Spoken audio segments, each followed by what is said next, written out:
भारत एक ऐसा देश है जहां हर त्योहार केवल उत्सव नहीं बल्कि आध्यात्मिक जागरण का अवसर होता है।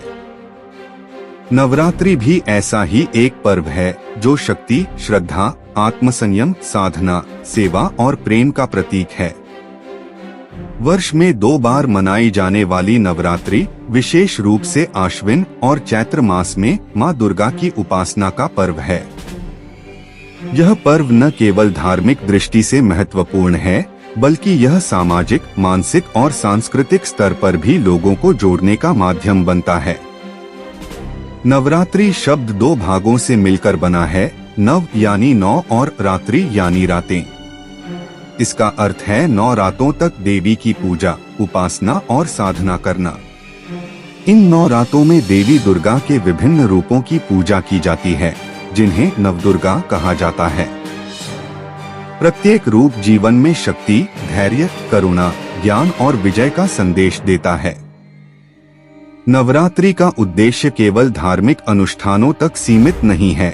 यह आत्मसंयम, सेवा, परोपकार, आत्मज्ञान और मानसिक शांति की दिशा में प्रेरित करता है। भारत में देवी पूजा का इतिहास हजारों वर्षों पुराना है। ऋग्वेद, यजुर्वेद और अन्य ग्रंथों में शक्ति स्वरूपा देवी का उल्लेख मिलता है। समय के साथ देवी दुर्गा की उपासना व्यापक रूप से प्रचलित हुई। दुर्गा सप्तशती में वर्णित है कि कैसे देवी ने महिषासुर जैसे राक्षस का वध करके धर्म की रक्षा की। यह कथा केवल प्रतीक नहीं है, यह हमें यह संदेश देती है कि जब भी अधर्म, आलस्य, क्रोध, लालच और भय बढ़ते हैं, तब भीतर की शक्ति जागृत करके उन्हें समाप्त करना चाहिए। नवरात्रि का पर्व भारत के विभिन्न हिस्सों में अलग अलग रूपों में मनाया जाता है। उत्तर भारत में विशेष रूप से घट स्थापना, पूजा और व्रत का आयोजन होता है। पश्चिम भारत में गरबा और डांडिया नृत्य का आयोजन होता है। पूर्व भारत में दुर्गा पूजा एक बड़े आयोजन के रूप में मनाई जाती है।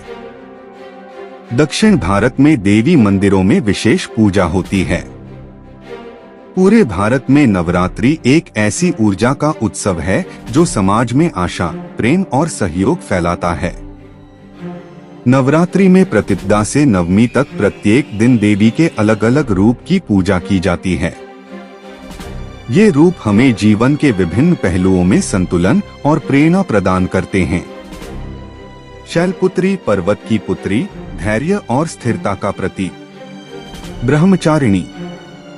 शैलपुत्री पर्वत की पुत्री, धैर्य और स्थिरता का प्रतीक। ब्रह्मचारिणी साधना और आत्म अनुशासन का प्रतीक। चंद्रघंटा मन की शुद्धि और ध्यान में एकाग्रता। कूष्मांडा ब्रह्मांड की रचना और सकारात्मक ऊर्जा।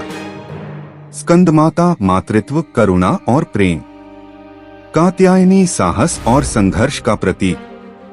कालरात्रि भय का नाश और आत्मबल। महागौरी पवित्रता, शांति और साधना। सिद्धिदात्री सभी प्रकार की सिद्धियां और ज्ञान प्रदान करने वाली। इन रूपों की पूजा केवल अनुष्ठान नहीं है बल्कि यह आत्मबल, धैर्य, संयम और आत्मज्ञान की साधना का अभ्यास है। नवरात्रि के दौरान उपवास रखना शरीर को शुद्ध करता है, मन को स्थिर करता है और आत्मा को जागृत करता है। व्रत में लोग फलाहार, सात्विक भोजन और जल का सेवन करते हैं। यह समय केवल भोजन से दूर रहने का नहीं बल्कि नकारात्मक विचारों से भी दूर रहने का होता है। मानसिक शुद्धि, संयम और आत्मध्यान से जीवन में सकारात्मक ऊर्जा का संचार होता है। व्रत का उद्देश्य आत्मसंयम है। इसमें भोजन से लेकर विचारों तक जीवन के प्रत्येक पहलू में अनुशासन अपनाया जाता है। इससे मन की अशांति दूर होती है, आत्मविश्वास बढ़ता है और जीवन में संतुलन आता है।